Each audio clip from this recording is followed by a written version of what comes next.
Tonight we're talking a little bit about a Voltamp 2220 running on a 2-inch gauge track.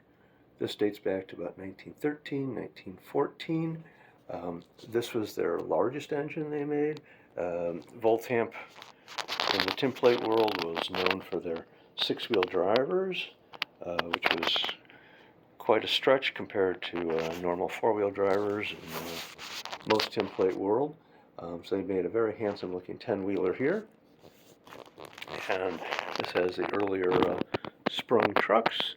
And this was the 2222 was introduced 1909, and that was their largest engine until 1915. And of course they come out with different sizes for different price points. So this is their largest engine, and there's their smallest engine, the 2220, in comparison. So yes, they did make them light blue like this. Underneath that black paint is that light blue. Cry, cry, cry, but oh well. We'll open this up and show you the work in the drawers so you have an idea of what's powering all this. And then we'll show you some of the cars. So Voltamp had a kind of a unique under the hood type maintenance for their engines. So you take off the little knurl nuts here on your handrails, swing those out of the way, and the whole body just lifts right up just like that. Isn't that clever? It shows your motor. This motor is hands above the other tinplate engines at the time. Double field.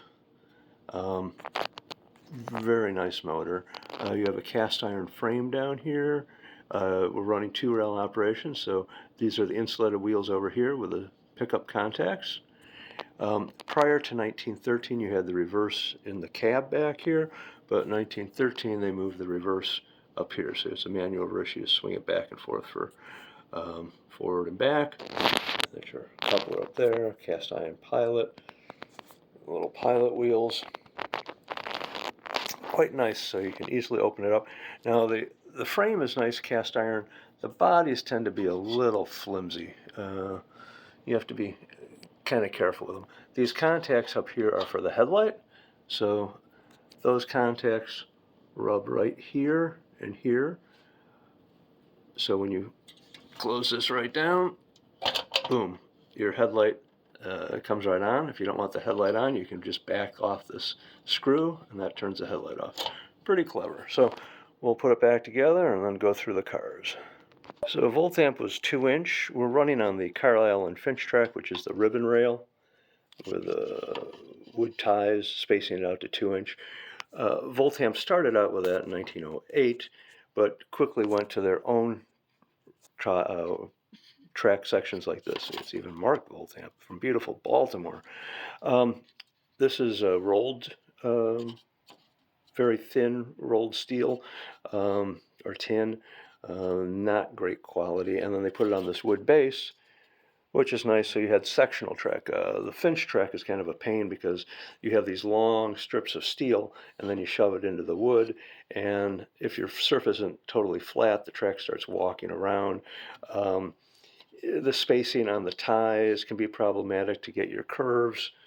Yeah, it's always kind of problematic. So sectional track was a big leg up.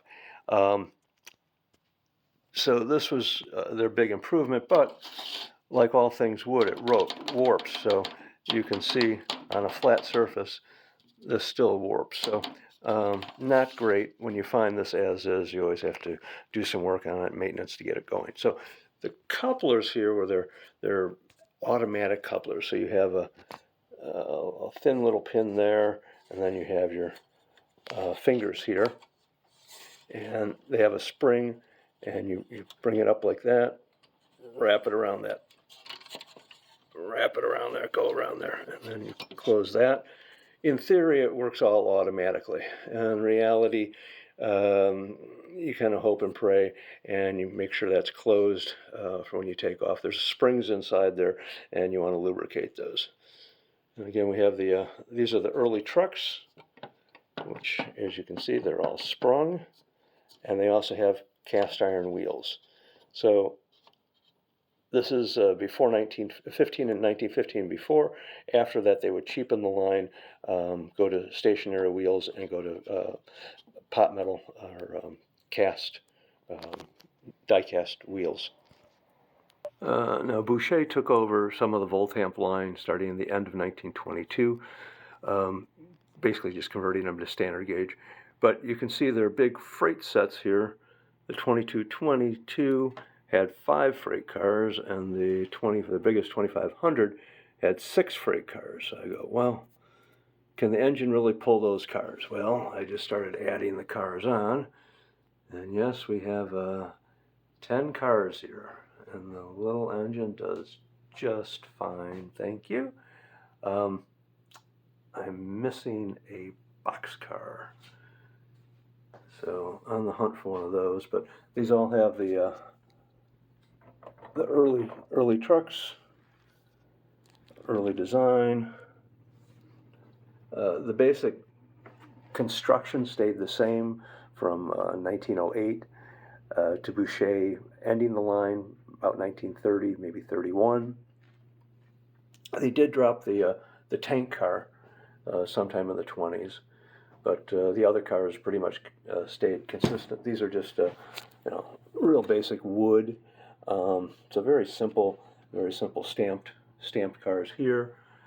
The special car here, 1915, Voltamp got the commission from the Southern Pacific Railway for the Pan-Pacific exhibition out in San Francisco to do special engines, special trains. So they came up with a big Pacific, which would ultimately be the Voltamp 2500.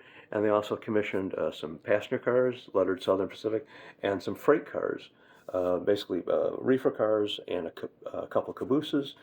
And they came up with these beautiful reefers. This is not an original. This is a repro done by a good friend Sergio. He was very kind. But originally they made about 30 of these in 1915, and about half of those cars still exist, along with one of the engines and a couple of the passenger cars. So someday we'll get an original, but in the meantime, very grateful for this one. It's a little door going to open. There we go. Isn't that clever? So with that, I was pretty surprised that the little engine would indeed pull all these cars. They did offer a variety of colors over the years, but we seem to have had a run on brown. So we're happy with what we got. So thank you again for watching. Early on, Voltamp had these nice oil ports, which is quite nice for operation. I always use Marvel Mystery Oil on everything. And if you're going to run your engines, oil all your cars. Oil anything that moves, oil. So these have all been oiled well with Marvel Mystery Oil. So that does help with the running. I'm running on basically close to what Voltamp had originally. Their wide gauge was 80-inch, and I'm running somewhere around 7 feet. So very close to the 80-inch circle that they offered with their big sets. So without further ado, let's see if the little engine wants to start again. There we go. Starts it up.